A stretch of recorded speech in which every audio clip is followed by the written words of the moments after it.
Hi, y'all. This is Kristen Chenoweth. Hi, I'm Gloria Stefan. This is Sarah Bareilles. Hi, I'm Patti LuPone. This is Lin-Manuel Miranda. You're listening to the Broadway Podcast Network.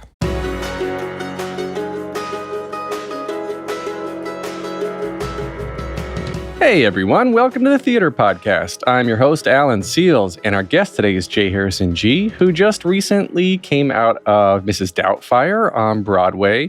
Unfortunately, Mrs. Doubtfire closed, but fortunately, the cast album for Mrs. Doubtfire just dropped. So go wherever you find your music, you know, your streaming services or your Virgin Records if you're in a time machine and travel back to Times Square, and get that album because it is great. So, Jay is a really cool dude. They are helping break gender barriers when it comes to casting and how we imagine traditional roles. They just came out of a production of Chicago at the Muny where they were playing Velma Kelly, actually, which if you don't remember that role, that was played by Catherine Zeta-Jones back in the movie. So anyway, we get into their humble beginnings from North Carolina and dealing with coming out to parents. And Jay has been doing drag for 10 years and now is going into Some Like It Hot this winter. I cannot wait to see them in that show. So without further ado, I'll shut my trap and let you get into the episode. Find me online on Instagram and Twitter and now on TikTok. And everybody, please enjoy this episode with J. Harrison Ghee. Here you go. 1, 2, 3.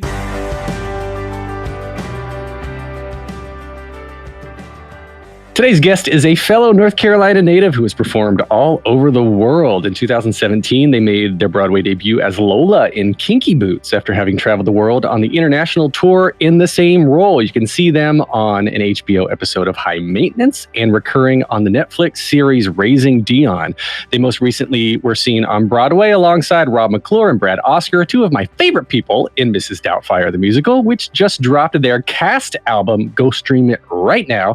And they just finished a run of Chicago at the Muny and will be in the much anticipated production of Some Like It Hot coming this winter. J. Harrison Ghee, welcome to the Theater Podcast. Thank you. Thank you for having me, Alan.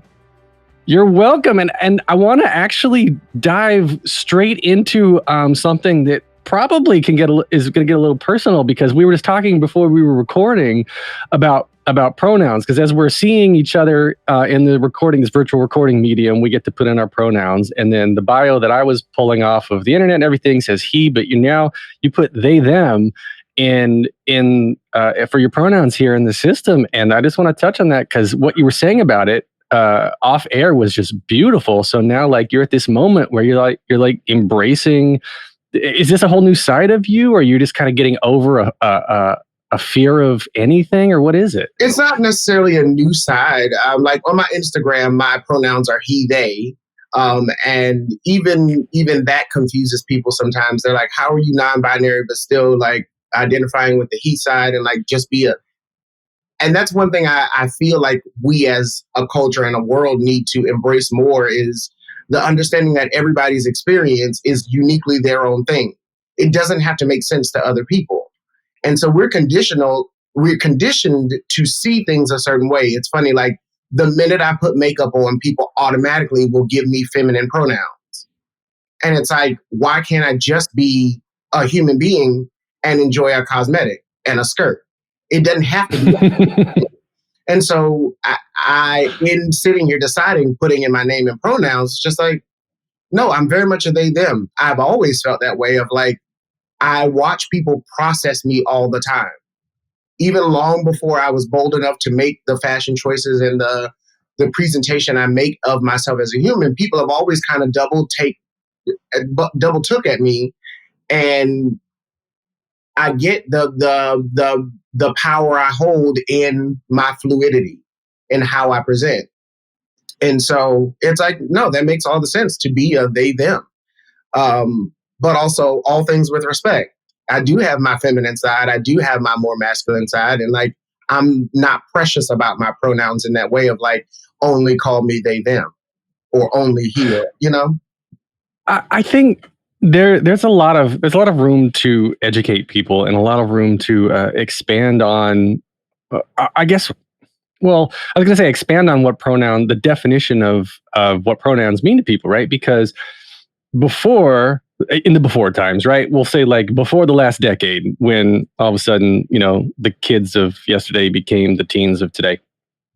And there were labels. There were men, there were women, there was non-binary starting to come in, there was transvestite, there's different ways to label people. And I don't know why as a society we find the need to have to categorize everything or label everything. And I was one of the first times I really started digging into this and being like, you know what? We don't need labels is when I met Rain Dove. Do you know who they are? Yes. A model. Yeah. I follow Rain. Yeah. So Rain models supermodels as both masculine and feminine. Notice I didn't say man or woman, like masculine and feminine, because they just want to exist. And like you have, we'll use traditional Western style, right? You've got a traditional masculine haircut and a little bit of stubble. And what I can see is probably a beautiful camisole, It's right? A dress. Right? You're wearing a dress, yeah. Oh, a dress? Yes, you got a dress on right now, and your nails are beautiful. So and you got earrings in, and you are a beautiful person, a beautiful human. Thank you. That wants to express art. And this takes me into what I was going to get in. What I originally planned on getting into was your run of at Chicago at the Muny that just ended, because you were Velma, which for those who don't know was played by Catherine Zeta-Jones in the movie. Yeah. Right? So talk to me about this process, because I love how not only are we starting to get into colorblind, or not starting, we've been in colorblind casting sort of for a while. We're getting there. Still got a long way to go. But now, post-COVID, I don't know why it's just right now. Maybe you can answer this. Is all of a sudden there's this like gender agnostic casting going on and recasting. And was this company, the gender swapped company, was this something else? Like, how did this even happen where you came in to audition and they were like, make them Velma? Of course they're going to be Velma. I have to give all the credit to Mike Isaacson, the executive producer and artistic director of the Muny. It was an idea he had based on seeing me play Lola at the Muny. The audience there responded beautifully to the show, as they have around the world. Kinky Boots is a very special show, and it's a life-changing thing, not only for audiences, but also for the people doing it. And he had this feeling and this idea of, he saw that he never saw Muny audiences respond to a show in such a way. And he knew Chicago was coming up in a future season, and he wanted me to be Velma Kelly. But I had Doubtfire at the time, so it timing-wise wasn't going to work out, but he still told me he had this idea. And I was like, oh, that's fierce, that's cute, whatever, it's not happening.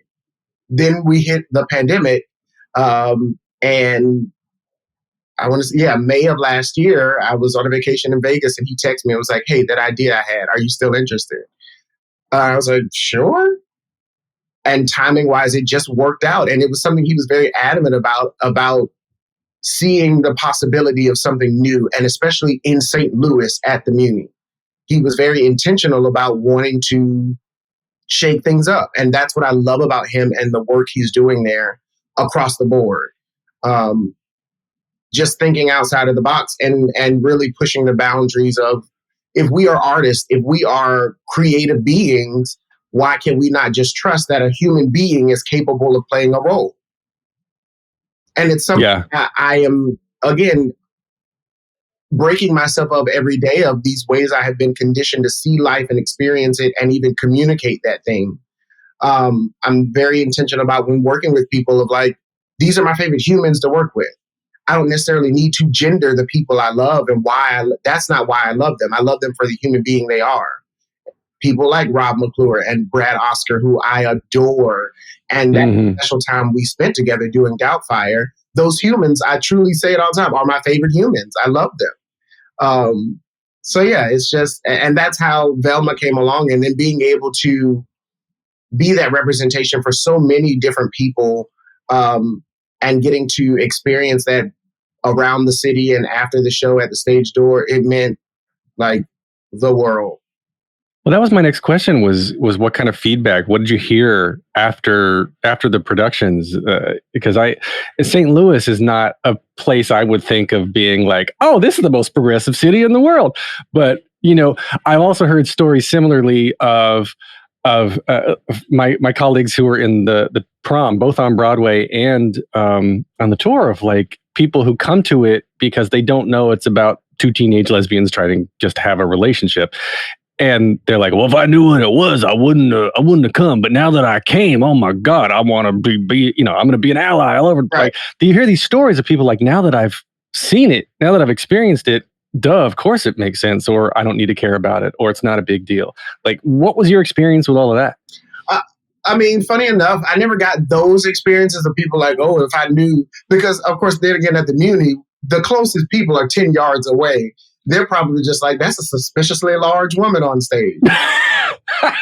Like, I have to pat myself on the back. I have good makeup skills. So, like, the illusion is there. So is the delusion as well.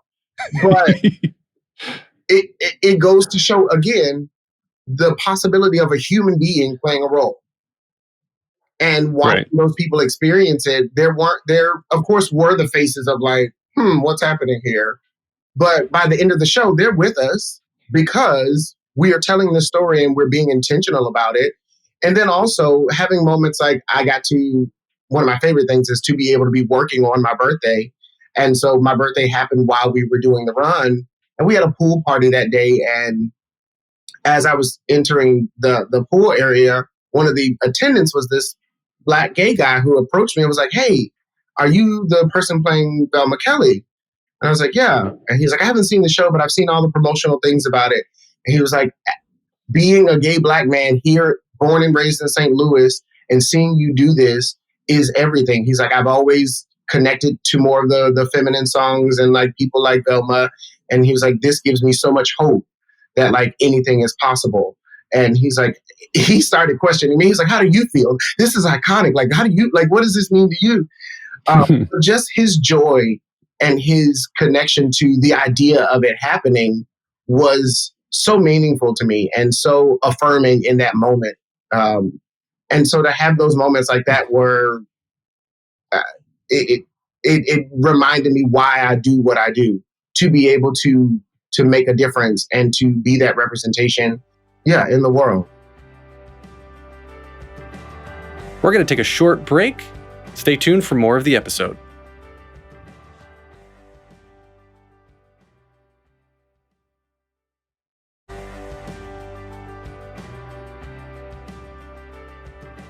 Why do you do what you do? Because I said fellow North Carolina native. I come from North Carolina too, up in the foothills. Okay. Near in Wilkesboro, North Wilkesboro. I don't know if you know where that is. But I know you're from North Carolina, and that is not a very welcoming place for Black or gay men. Exactly. And reasons I got out at 18. I refused to get stuck there. Because I probably would be a different human being had I stayed in North Carolina. But I knew that there was more for me in the world. And so I found my way out at 18, moved to New York to study musical theater, and didn't know what I was getting myself into. I grew up singing in church. My dad's a pastor.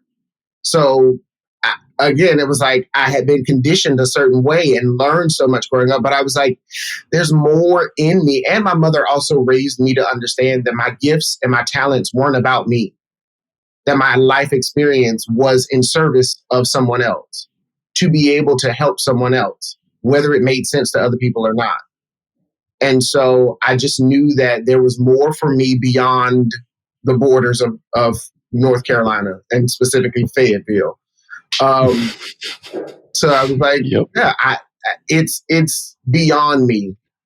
And I'm just being obedient to the call on my life and the gifts and the things I've been given. And I'm like, okay, this is, as I say, this is my ministry. It is entertaining and affecting people. And I learned that at an early age that I had that power. And so I don't take it lightly. And it's something that I feel charged to do. And it grows and it keeps teaching me and expanding me in my journey of life. Even the decision of being like, okay, yeah, we're going to type they, them today. And that's with that. But at the same token, tomorrow I could go back to saying, no, I'm he, they, or she, they, or like all the things, because there's also power in the fluidity of it all. And I aim to challenge that and encourage that in other people. A mantra I live by these days is you have to free yourself to see yourself. People always say, oh, I could never wear that. Oh, I could never do that. No, because you haven't freed yourself to see yourself in that place. I love that. You have to free yourself to be yourself, which is also the motto of my my nudist colony. But that's another story. Very that too. Okay. Just kidding. No, it's beautiful, and I love that you use the word power. Used it multiple times in a couple different contexts, and what you were touching on in the moment was it's in service of a higher what'd you say? You're in service of others. It gives you, when you realize you had that power. That's what you said. Yeah. And I've said this so many times on this podcast that my version of spirituality is art. It's theater. It's performing. It's singing. It's going on this emotional journey with a room of thousands, sometimes thousands, or even dozens, depending on what it is. Yeah. Both are equally powerful. Strangers that you, as the performer, get to control and take them to places they didn't know they could go to. Yeah. And that, when you said that, I don't know if anyone's ever used the word power before like that, because when you said that, it all of a sudden clicked for me why so many people do this. Because with so much crap going wrong in the world all the time, and feeling helpless and feeling overwhelmed and underwater, whatever the case is, to feel powerful, to feel strength and uniqueness, and to feel wanted and needed, to stand on stage and be able to command an audience like that, it all just, what you just said there fell all into place for me. Yeah, it's the thing I found, I believe, in a Q&A with students, and I continue to say it. It's just like to affirm in them that there is power in being an artist. We affect people. It's what we do. Without really trying, like, that art should be effective. It should reach the core of a human being and make you think even that much differently. It should make you feel different than when you came in. And that's powerful. You can change a person's life, or even just a moment in their life, by sharing art with them. And so it's sharing art. I don't take it lightly. Yeah, it's sharing art. It's sharing your personal stories, because you have writers, lyricists, composers who are expressing themselves. They need the catharsis to be able to express themselves. And then I think about, even recently, How I Learned to Drive, which is all about. Did you see that play, by the way? No. Oh my God, it's so good, with Mary Louise Parker and Alyssa May, David Morris. Like the cast is amazing. It's about sexual molestation of a teen girl. Like, it was Paula Vogel's personal story growing up that she put and won a Pulitzer Prize for, and put it on paper, and now it's this great play. That, and I've talked with David Morris and with Alyssa May Gold, and the feedback they get and the catharsis that people can find by watching their story being told on stage so publicly, and there's also too a little bit of sympathy that you want to give to the bad guy, to the uncle, right? And because it's like it's, I mean, that's a whole different story. We're not here to talk about that, but like, my point being that by performing, it serves so many purposes for the performers, for the creatives, for the audience, because the audience needs to get, whether they know it or not, they're going on a journey they need to go on to discover more about themselves. And I mean, you can get literal, like slave play, where you sit in the audience and you're staring at yourself. You're looking in the mirror. Literally, You get literal like that, or you can get metaphorical. I mean, even take Doubtfire, right? Because how many kids go through that exact same scenario where, by no fault of their own, their family's just all of a sudden torn apart? Yeah, and not even just kids. We got, it's funny, at the end of the show, Rob reads a letter to Katie, and he got a letter from a fan who saw the show, whose name was Katie, who was a grown adult, and her parents had just divorced. And she had those feelings, and she was like, "You were speaking to me. I am the Katie in the show." But like, it's so crazy that it would line up that way. And I feel so blessed to have experienced similar things of like, Kinky Boots was very parallel to my real life. Doubtfire is also parallel. My parents separated in 2019. So to get that show and then start doing this, I was like, okay, great. Add that to the tab of ministry and like how I connect to this thing and can be effective in this world. And even looking ahead to Some Like It Hot and the journey that I have in that show, and what I'm excited to share with people is where I am in life. And so I'm excited to be able to share this power and this expansion of understanding with people. That's beautiful. Kinky Boots, it's funny you mentioned that, like I said, paralleled your life. Did that have any impetus to start performing in drag? Because I was reading that you recently celebrated your 10 years as a drag artist. Yeah, I was doing drag before Kinky Boots. Oh, really? Oh, long before. I started playing when I was working at Tokyo Disney. I would go home and play in makeup, and I created this drag persona, and I used to do drag shows all over New York. And so it was a part of my life, but it was secret. My parents didn't know. My family didn't know. My mom was the only one who knew for a long time. But she called me a prostitute for doing it and asked me to do it. It was a whole thing. And my mother is one of my biggest supporters, but that at the time was devastating. And when I got Kinky Boots, my dad made a joke one time. It's like, "Oh, you get paid to imitate drag queens. That's fun. Just don't bring any wigs home." And I was like, "Ooh, we need to talk, sir. The time has come for you to listen." And so I had to sit him down before seeing the show and show him pictures and be like, "No, actually, this is a part of my ministry." And so in those words helped him understand a little bit better. And then seeing the show and seeing the mirror that was us, having to sing Not My Father's Son and Hold Me in Your Heart. And it was that show, the whole experience was therapy for me. Wow. Like I had full moments of like breakdown on stage. Really? Oh, really? Yeah. I vividly, specific cities, specific moments, I can like fall back into that moment and be like, oh no, like full conductor is holding like, you okay? Can we? And move on. Yeah. Gosh, I can relate coming from North Carolina.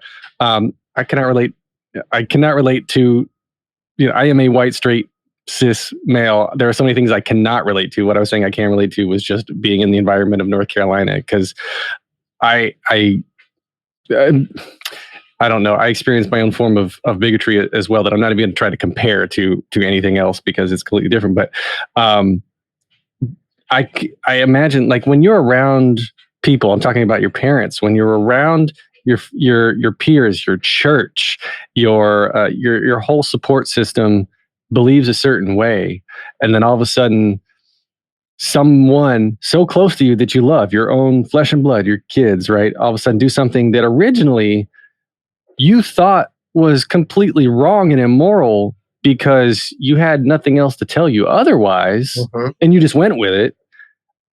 I guess from a purely a scientifically high level psychological view, I want to say, like, it makes sense as to why they would do it, but still experiencing it definitely feels like shit. You said it was devastating when your mom calls you a prostitute. Like, where, like, to equate putting on a dress with getting paid to have sex, why does that compute?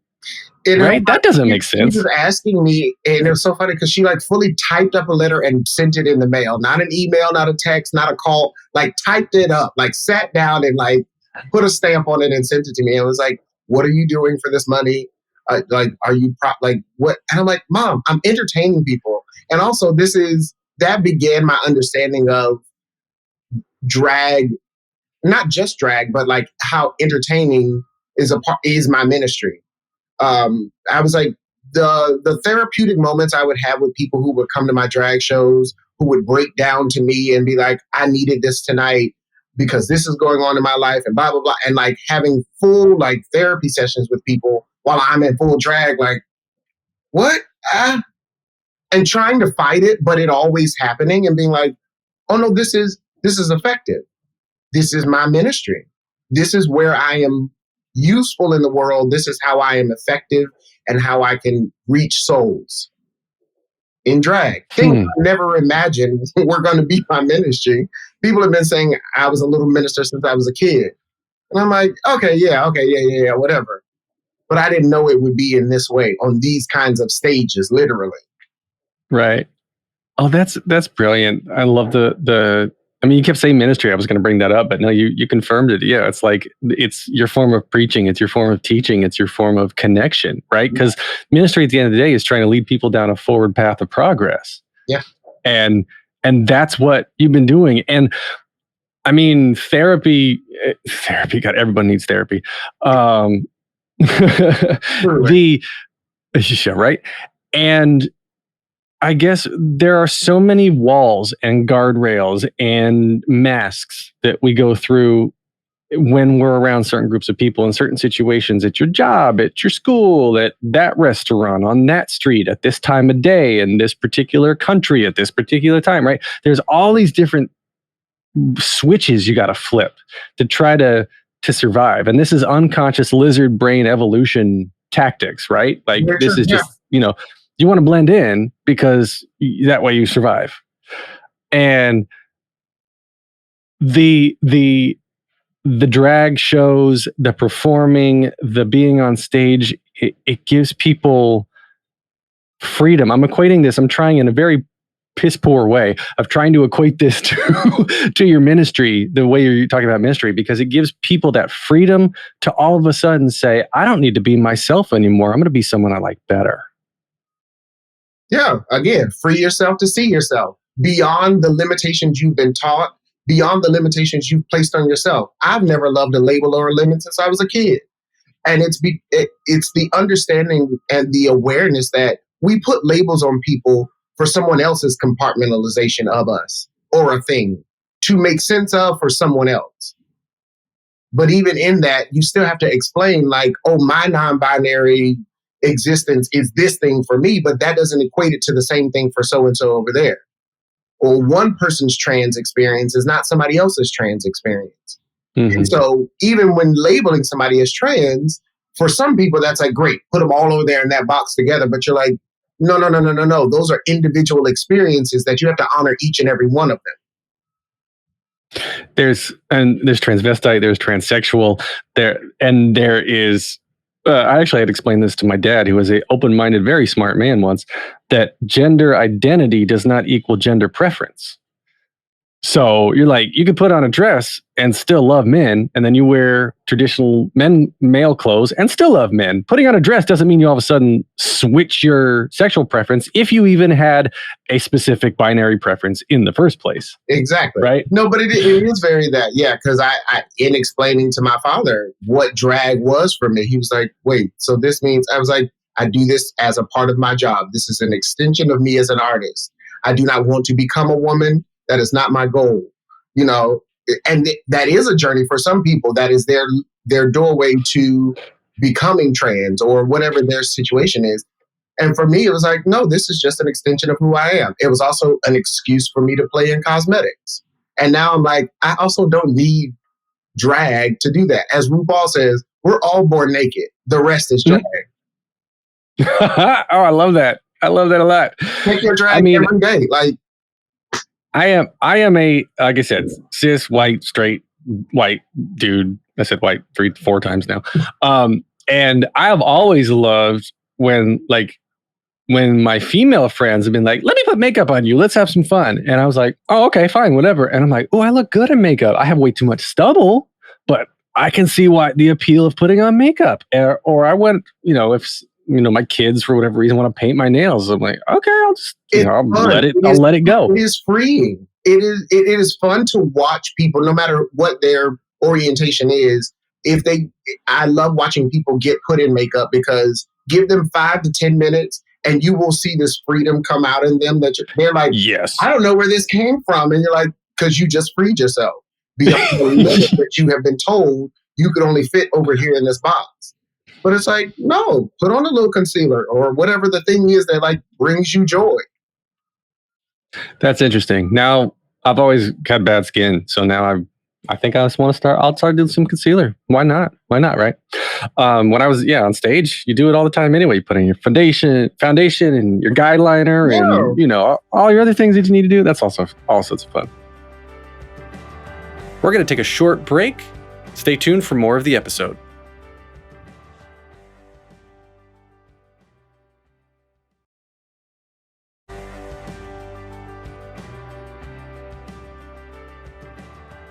So, Doubtfire. Yeah. I loved Andre. Your character of Andre was just sassy and hot and was so much fun. Talk to me about the development of Andre and your journey into Doubtfire in the first place, because the show has had two restarts, right? But before that, right? Like, how did Andre come about in terms of adapting what was already there in the movie and, all of that situation? There truly was nothing that like I was told I needed to match from the movie energy or storyline. And there wasn't much anyway. They had like the one scene in the movie. So it was just, we had the freedom to create this world and this couple and this relationship. And getting to play opposite Brad Oscar was a gift. To be able to call that man my husband. Like, I feel like I'm a third in their marriage, like his real marriage. I love him and I understand him. That man taught me so much on and off stage about relationship, about love, about seeing a human being for who they are. And that man has a beautiful heart. So getting to play opposite him as husbands on stage was just like easy in the sense of we just related to each other and found and built that relationship. And then Jerry Zaks directing us and having that net of safety of trust was just like, we came to work every day like, all right, let's play. Let's find this thing. What is the story we're telling? As long as we're truthful with our through line of what we're doing, we can't go wrong. And then also Rob McClure as our like leader, it was just like, let's just go, balls to the wall, truly. Because Rob was so open and free to play every day. And we did some ridiculous things in the room, in the rehearsal studio. We tried a lot of crazy things. But we allowed ourselves that freedom to go there and to be like, okay, now let's pull it back. Let's pull it back. That was too far. Or like, that didn't serve us the way. It's funny, but it doesn't serve us the way we need in this moment. And so that's how we built that together, and finding that every day was truly a masterclass. And my favorite part of the process were our note sessions after a run or after a show with Jerry, to really sit and like have conversations and to watch even the growth for him. This was his 25th Broadway show directing, and he would acknowledge his moments of old Jerry would have said or done a certain thing in response to that. He was like, no, we're not doing that now. This is where we are now and in this time, and I'm better than that, or we are better than that, or whatever it is. And being open to like, okay, this is a lot. I'm learning in this moment. Even his, again, talk about people processing me. I felt comfortable showing up to work as myself.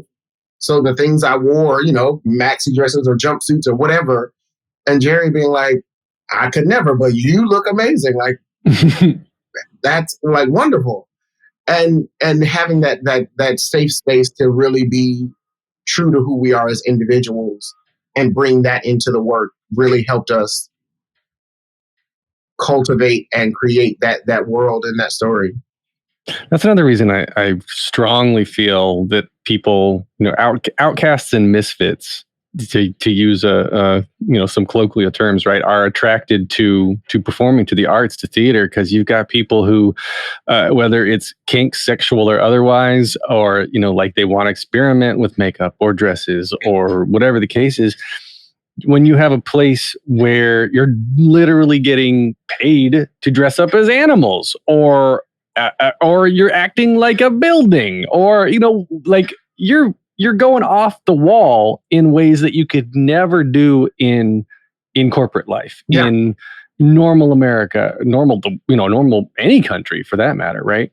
You're, like you said, free yourself to be yourself. And there are so many people who are so afraid of what could happen if they say what's on their mind, if they dress how they want to dress, if they do what they want to do. But then you turn the lights out and you put a spotlight on them, and all of a sudden everything's safe. Yeah. Yeah, that's 100%. I mean, why originally I got in, because it was like I had this weird affinity for sports, but then I also loved to sing. But then I didn't like the guys in sports teams because all they want is like, oh, beer, crush beer on your head. You know, Yeah. I didn't care about that. I wanted to kick soccer balls and dance and sing, and I found that the athleticism on the stage, right? And that was really important. And then it's just people who are accepting and loving, and like you were talking about, the energy, the journey, the connection you have with people, and trust. I guess that's what it is, right? Because you're talking about Kinky Boots when you are breaking down to the point where the conductor is vamping because you can't stop crying for a second. That is a level of intimacy and exposure that you are trusting your entire cast with night after night after night. And that bonds people together in a way that you cannot get in most other ways. Oh, yeah. And then, like you said, for all that Doubtfire has been through, pre-pandemic, then shutting down, opening, like all the back and forth of it all, we are forever bonded in such a way because we've lived through trauma together. Yeah.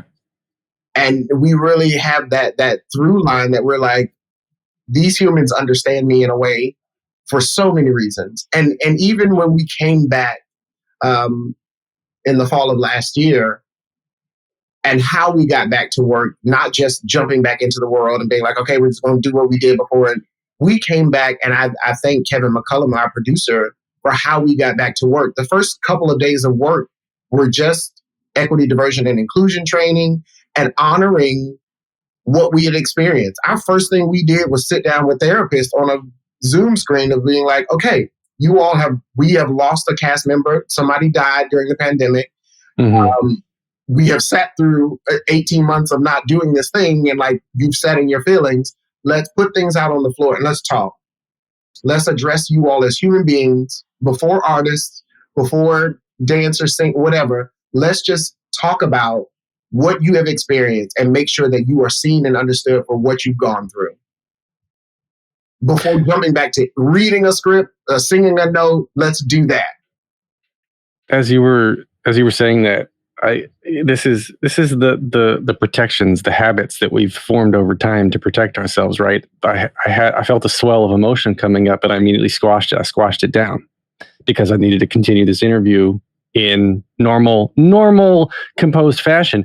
But it just occurred to me. So what that means to me is that I got some unprocessed COVID feelings I need to deal with, and I actually love that you guys got to talk about that as a collective unit and dealing with everything. I mean, obviously in like 2 to 3 days, you can't deal with everything that you're going through as much as everyone should, but to not just be like, all right, flip a switch, we're back. My question though is for you is like, now, we're recording this in June 2022 and a lot of stuff's just happened in June 2022. So the world is kind of flipping upside down, especially this country. But then there's also the people on the other hand who are like, well, just get back to normal. Go back to the office. Do what you're going to do. Mask mandate optional now. Whatever. Let's just go back and do what we're doing. How are you feeling? Are you feeling conflicted? Or do you see both sides of this where you're like, you're able to process this? You've got a little bit of the tooling and the training and the discussion and the support group, where at the same time you're like, but where's my next job coming from? I got to pay my rent. I mean, of course. But at the same token, anybody who's operating in the old software, it's very evident. And it moving forward, I'm just very conscious. And I already was in a way of, and this was something, again, I was grateful for, June of 2020, top of the pandemic, Kevin McCullum sat down with all of the Black cast members to have conversations with us. to get our perspective of working in this industry. And this was long before we thought we knew we were getting back to work. But he wanted to get our perspective of our experience in this world and what we were going through to have a better understanding of how to make the world in which we worked safe and comfortable for us. And in that conversation, my input to that was, we have to live in a world of conscious sensitivity. The awareness that every human being has their own existence that they bring to every moment, and that their response to any given circumstance could have nothing at all to do with you as a human or what that is, but a trauma or something connected beyond our understanding. So we have to be conscious and sensitive to that human being's existence. And so I think that helped us move forward, and even our training coming back to work, of just being like, right, we're humans. We don't have to do the show must go on because that's how it's always worked. No, people need a mental health day. People need I'm not coming in today because I'm just not coming in today. Mm-hmm. And that is how we began coming back to work. That was very much the energy of we're not operating as we did before. The old normal is not how we carry forward. I love that. And I think a lot of people need to take a cue from that, because there's a lot of people in this industry that are just like, well, let's just take the mask mandate back. No vaccinations required. Let's just get back and not care about the long-term effects of anything. And we can't go back to what it was. It wasn't working before. It wasn't. And in so many ways. And so again, it's very evident when people have not done the work for themselves to be better. Yeah. And then it's on us as individuals to assess, am I willing to sign up for this and continue forward? Or do I bow out gracefully and say, thank you for your time, but this is not going to work? And that takes a lot of strength, because especially in this business, when there's 10,000 people right behind you who want to step into right where you are, for you to walk away from something out of principle is huge. Yeah. And that's everyone. If everyone started doing that, we'd get a lot more change a lot faster. Oh, for sure. And then also the understanding of being authentically yourself. It sounds so cliche, but being authentically yourself at any given moment can also make a difference in the world. I said for the longest time, I wasn't a political person. I didn't vote. I stayed far away from it. As a teenager, I had done a youth legislative assembly in North Carolina, where we were the Senate and wrote bills, and some of those bills went on to actual Senate. But I think experiencing that as a teenager and watching the nepotism and the energy and a lot of the things happening, I was like, ooh, I want no part of this. And top of the pandemic, I had this revelation, and it was confirmed even more so by a lot of things that Toni Morrison, African-American writer, has said about, as artists, our existence is innately political. As an artist, you can't say you're not political, because what we do is a reflection of the times. We are the mirror to show people how to be better, show them what's wrong. And so in that moment, I realized, as a Black queer human being on this planet, if I leave the confines of my apartment, I'm making a political statement. So that's why I choose to walk in authenticity at all times. I don't put on a dress for the sake of being like, look at me. It's like, no, I do this because it brings me joy. But also, I was about to curse, but oh, go for it. But I was like, fuck what you know and fuck what you've learned.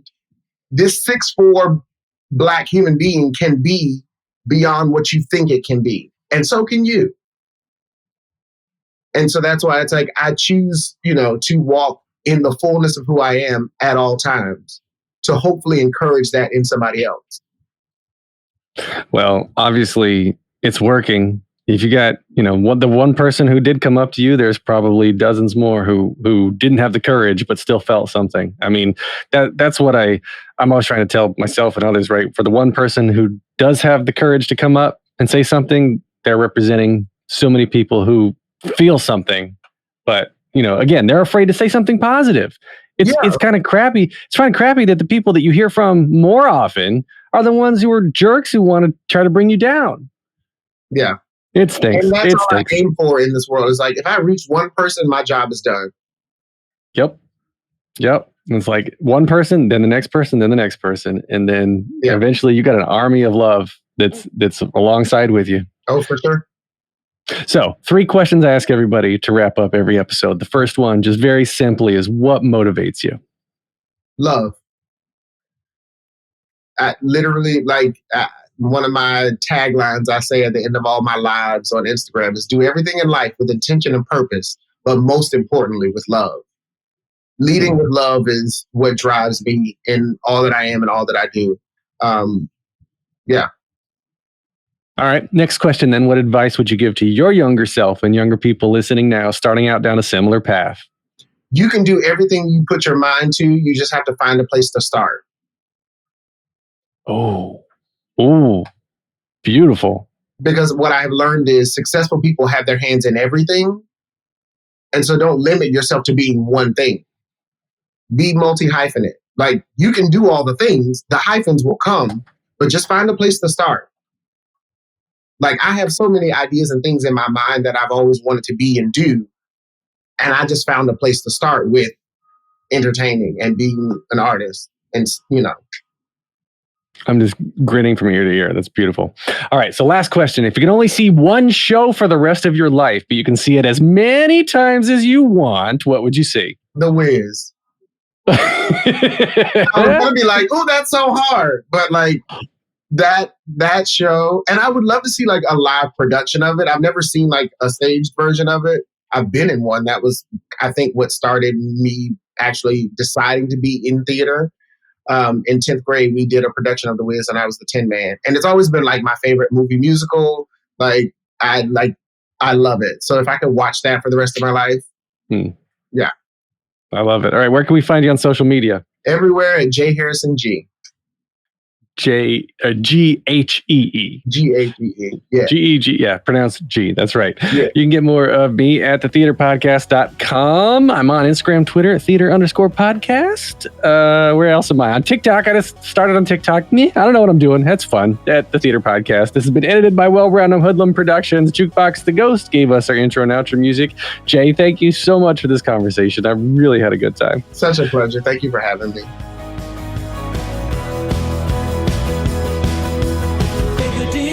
Make the world a little colorful.